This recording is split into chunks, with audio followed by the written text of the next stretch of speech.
João, capítulo de número 11, versículo de número 35. Diz a palavra: Jesus chorou. Disseram os judeus: vede como o amava. Jesus chorou. Impossível de negar esse fato, dizer que não aconteceu. Um dos maiores símbolos de humanidade foi expressado em Jesus: o choro. Eu me lembro do dia que meu filho nasceu. Um cenário, para quem nunca viu assim, é terrível. Nossa, minha esposa ali, né? E aí de repente meu filho sai. Meu filho. E aí ele chora. E quando ele chora eu faço assim: tá tudo bem com ele. Tá vivo. Quando ele chorou eu descobri vida. Tava vivo. Uau! Mas o choro também é sinônimo de tristeza. Eu me lembro o dia que eu estava sentado nos degraus da escada dos meus avós. Meu avô passou mal, foi levado ao hospital e um tio meu chegou, subiu a escada, olhou para nós e disse: ele não resistiu. E eu chorei. E aquele choro era de tristeza, porque era o meu avô. Nossa, que tristeza. Agora, esses dias atrás, eu fui no lugar mais longe do mundo, no Acre. Nossa, é longe aquele lugar, irmão. Graças a Deus voltei para casa. Depois de 4 dias viajando, eu cheguei no aeroporto. A minha esposa não foi, meu filho não foi. E quando eu olhei o meu filho e a minha esposa, eu chorei. E agora era de felicidade extrema. Meu filho, quem conhece sabe, eu não preciso falar nada. Ele olha para mim e ele ri. Porque ele deve achar eu muito lindo. Eu sou muito pai dele. Eu amo ser pai.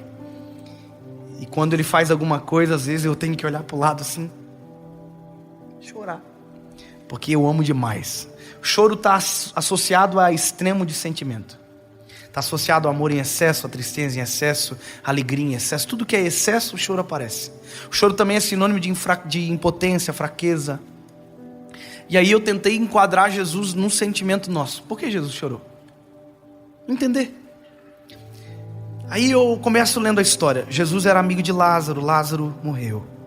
Só que Jesus sabe de Lázaro, sabe de tudo que está acontecendo. Eles chegam até Jesus e dizem: não, gente, Lázaro está descansando. Jesus sabe de todo o cenário de Lázaro. E aí quando Jesus chega próximo à cidade, depois de 2, 3 dias caminhando e não indo para lá, fazendo aquilo que tinha feito, quando ele chega na cidade, Lázaro já morreu faz 4 dias. As carpideiras pagas para chorar estão fazendo aquilo que são pagas para fazer. Estão chorando.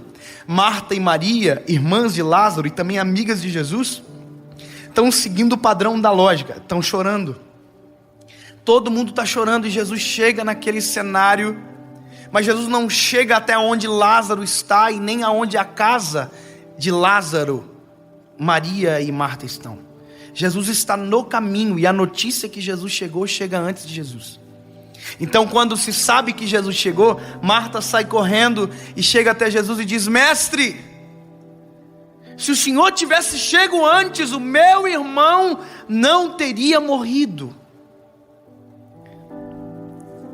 E aí é a prova que a nossa natureza humana não está preparado para lidar direito com a divindade. Porque na cabeça de Marta ela está dizendo: para o milagre que eu queria, você chegou atrasado. Eu queria que você curasse meu irmão, e meu irmão já morreu. Não dá mais tempo. Na cabeça de Marta nem passa a ressurreição, porque o que ela queria já não dá mais tempo. Então ela chega com um tom de atrasado. Se o Senhor tivesse chego antes, mestre, o meu irmão não teria morrido. E ela fala isso olhando nos olhos, na altura dos olhos de Jesus. Marta sabe quem é Jesus, só não sabe quem ela é. Maria faz a mesma coisa que Marta. Maria chega até Jesus, só que a Bíblia diz, ela se prostra. Só que a frase é igual, a compreensão é igual. Prostrada, ela diz, Jesus, se o Senhor tivesse chego antes, o meu irmão não teria morrido. E esse é o cenário. Marta de pé, Maria prostrada, todo mundo em volta de Jesus chorando, e isso vai sufocando Jesus. Isso vai angustiando ele, e não é porque ele não ressuscitaria Lázaro. O que é impossível que ele não possa fazer? Não é por impotência, não é. Porque ele sabe o que ele é e o que pode fazer. Ele veio para isso. Ele já sabe, no caminho ele diz para os discípulos, Lázaro já dorme. Ele está dizendo, Lázaro já morreu. Não adianta acelerar ou não. Só que o problema é que Lázaro está morto há 4 dias e já está podre. Já cheira mal. Só que tudo esse cenário Jesus já conhece. E o que me impacta é que o que traz Jesus a agonia, Jesus diz, aonde está o corpo? Me leva até ele. Jesus está dizendo, chega de ver vocês chorando que eu não aguento mais. Chega de ver vocês assim, eu não aguento mais, me leva até ele logo. Jesus não gosta de ver a gente chorando. É porque é eu com meu filho. É eu com ele. Eu não gosto de ver o meu filho chorando. Quando ele chora eu me incomodo. E não é porque eu quero que ele apanhe. Não, eu só quero que ele pare de chorar. Se ele chora, o que eu faço? A gente, quando é pai novo, a gente tem essas bobiças de educar filho, assim, tipo de encantador de sono, essas trem tudo assim, né? Chorou, deixa chorar. Vai chorar até cansar. Não eu, irmão. Meu filho tá chorando na primeira semana, ele diz, deixa chorar. Vai chorar até cansar. Aí eu falava pra minha esposa, mas ele é tão lindo, né? Eu tô chorando. Aí a gente começava a criar desculpa pra fazer ele parar de chorar. Minha esposa disse, mas ele é tão bebezinho, ele não sabe ainda. Aí a gente dizia, pois é, né? Aí a gente, tá, vamos pegar ele então. Mas pegava ele. Aí, toda a vida a gente sempre tem uma desculpa pra fazer ele parar de chorar. Tá na cadeirinha, daí a gente, tem vezes que a gente nem posta no carro, porque os irmãos são muito escandalizados. Ah, tá levando o filho fora da cadeirinha, irmão. Se mete na minha vida. E meu filho parece que a cadeirinha tem espinhos mortais. Ele fica, ai! E aí a minha esposa diz, é porque ele está com vontade de mamar. É porque agora o dentinho está crescendo. A gente sempre encontra uma desculpa para fazer ele parar de chorar. Jesus não está aguentando ver as 2 amigas dele chorando. Não está aguentando ver os judeus, os fariseus. Não aguenta mais isso. Ele diz, olha, aonde está o corpo? Me leva até ele. E João 11:35 aparece. Jesus chorou.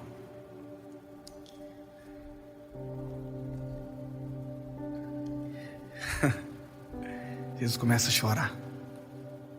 Você já imaginou a cena? Quem está olhando está dizendo assim, ih! Ele se ligou que é 4 dias que o Lázaro está morto, gente. Já era, ele lembrou que está atrasado. Mas na verdade Jesus chora para fazer eles parar de chorar. Já imaginou que loucura? Eu pago um preço às vezes para o meu filho parar de chorar. Eu estou abrindo mão de uma coisa que pode ser até um pouco bom para ele agora, mas para ele parar de chorar, eu abro mão. Jesus abre mão de toda a potência, toda a segurança, toda a majestade, toda a glória, todo o louvor, e ele chora, porque não resiste. Porque o Senhor não resiste a um coração contrito e quebrantado. Aí Jesus está chorando, está todo mundo assim, aí. Não, vamos até onde ele está. Remove a pedra.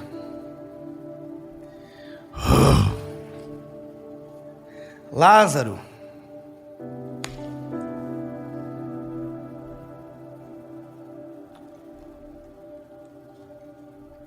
eu estava aqui chorando, Lázaro.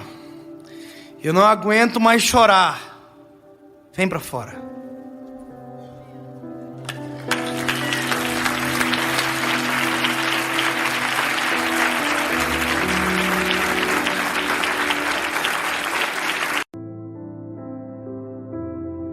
Evangelho de Jesus, conforme escreveu João, capítulo de número 8, versículo de número 7, diz: E como insistissem perguntando-lhe, endireitou-se e disse-lhes: Aquele que dentre vós está sem pecado, seja o primeiro que atire a pedra contra ela. E tornando a inclinar-se, escrevia na terra. Quando ouviram isto, saíram um, a começar pelos mais velhos até o último.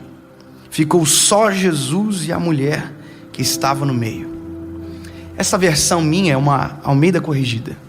Essa Bíblia aqui é do meu avô de herança, eu amo ela. Mas tem uma versão que é a King James, e somente nela diz uma coisa: quando esses homens que levaram esta mulher pega no ato do adultério, e que Jesus diz que quem não tem pecado que atire a primeira pedra, eles ouviram isso. Na King James diz exatamente isso daqui: e movidos pela sua consciência, foram embora. Sabe o que é isso? A consciência deles foi que disse que eles tinham pecado e que não poderiam atirar a pedra. Quando eles, com a sua consciência, concebem que não poderiam julgar aquela mulher a ponto de atacar uma pedra nela, a consciência deles afasta-os de Jesus. E eu acredito que é justamente por um motivo. Jesus não falou que não ia apedrejar essa mulher. Jesus não disse que ela não seria apedrejada. Com a fala de Jesus, Jesus somente revela que talvez tinha mais gente para ser apedrejado junto com ela. Talvez tinha mais gente para levar a pedrada. Não era só ela. Então é por isso que aqueles homens, ao invés de ficar, porque o medo de receber a pedrada era grande, vão embora. Porque Jesus não diz: olha, quem ficar não vai receber pedrada. Ele diz: se não tem pecado, atira. Ele está dizendo, então, se não tem, se tem, vai receber pedrada junto com ela. E ninguém fica. Porque é isso que a nossa consciência faz com a gente. Ela não nos deixa entender Jesus. Ela nos afasta dele. E nós vivemos o tempo da crise de consciência. Tem pessoas que até hoje estão longe de Jesus porque a crise de consciência levou-os para tão longe que não encontraram um caminho de volta. A primeira crise de consciência está na Bíblia, Gênesis. Adão e Eva, eles pecam. E quando eles pecam, a consciência deles é ativada. E eles percebem que estão nus. E a nudez é revelada. E a consciência gera neles vergonha. E eles se afastam. Essa palavra, se afastam, vão embora, se escondem, é o resumo de consciência. A consciência não leva ninguém para perto de Jesus, não torna ninguém melhor, porque consciência, o remorso, não vem para te prevenir do erro, ele só surge depois da queda, não serve para basicamente nada, apenas para pesar você. E é somente isso que o mundo tem: crise de consciência. Fiz errado, ai meu Deus. Abati, ai meu Deus, porque eu fiz. Ai, eu machuquei com palavras, ai, por que eu falei? Ai meu Deus, eu fui ignorante. Ai, por quê? Que minha consciência está me acusando. Ai, que peso na consciência. Ai meu Deus, eu não fui hoje lá, era para eu ter ido visitar, e eu não. Ai meu Deus, que dor na consciência. Você está entendendo? Não muda nada. Há milhões de pessoas que estão com crise de consciência e que vão morrer e não serão salvos, porque a nossa consciência de nos dizer que estamos errados não muda a vida de ninguém. Quando aqueles homens ouvem de Jesus: quem não tem pecado atira a primeira pedra, se eles tivessem algo diferente de crise de consciência, eles teriam se ajoelhado no lado da mulher adúltera e teriam dito: nós não podemos jogar pedra, porque somos dignos de pedra também. Mas a consciência nos rouba da presença de Deus. Pastor, então significa que eu não posso ter equilíbrio, não posso ter razão? Escuta o que você pode, ao invés daquilo que você não pode. Espírito Santo de Deus. A diferença é essa. Aqueles homens não entendem porque não têm o Espírito Santo, porque se tivessem o Espírito Santo, saberiam que Ele viria para nos convencer do pecado, da justiça e do juízo, e Ele seria o nosso conselheiro. A consciência nos avisa quando tudo acabou, o conselheiro nos avisa antes da queda. Ele diz: ó, tem um buraco na frente. Você está vendo a diferença? Você está entendendo que a consciência é diferente do Espírito Santo? Está cheio de gente com a consciência pesada, mas deixa eu dizer para você, isso não é o Espírito Santo. O Espírito Santo não te acusa. As pessoas dizem errado: eu estou sendo acusado por ele. Ei, acusador é a figura de Satanás. Ele não é o acusador. Se há peso, não é o Espírito Santo. Se há arrependimento, é. Sabe qual é a diferença? Errei. A consciência diz: vai embora. O Espírito Santo diz: fica, vem para perto.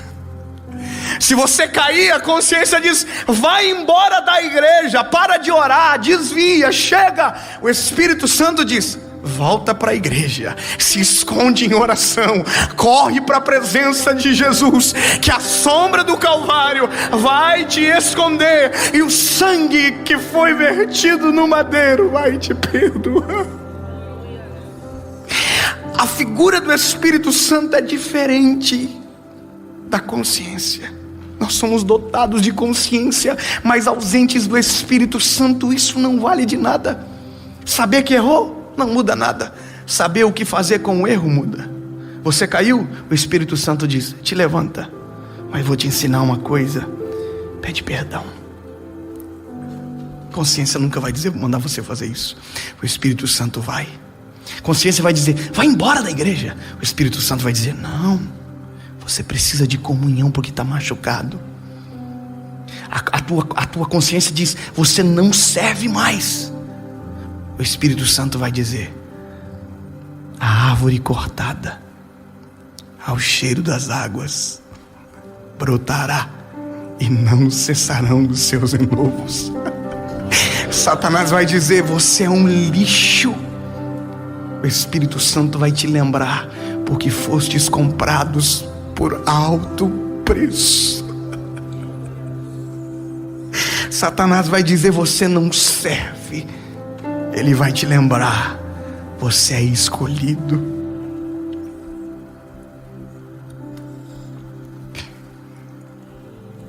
Se esses homens tivessem entendido, teriam vivido algo poderoso, extraordinário. Já parou para pensar que a história poderia ser diferente?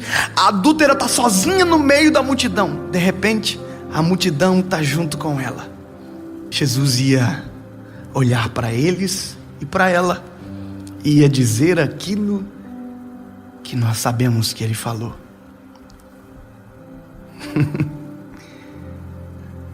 Nem eu te condeno.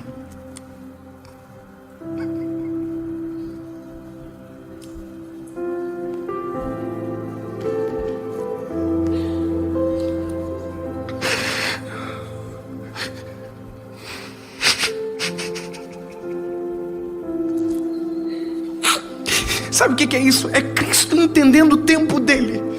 Ele está dizendo: eu não sou o teu juiz, eu sou o seu advogado. Eu não te condeno, eu te perdoo, eu te defendo, eu te defendo. E aí o Espírito Santo está dizendo: ei, eu vou te apresentar o melhor advogado que o mundo conheceu, e ele morreu por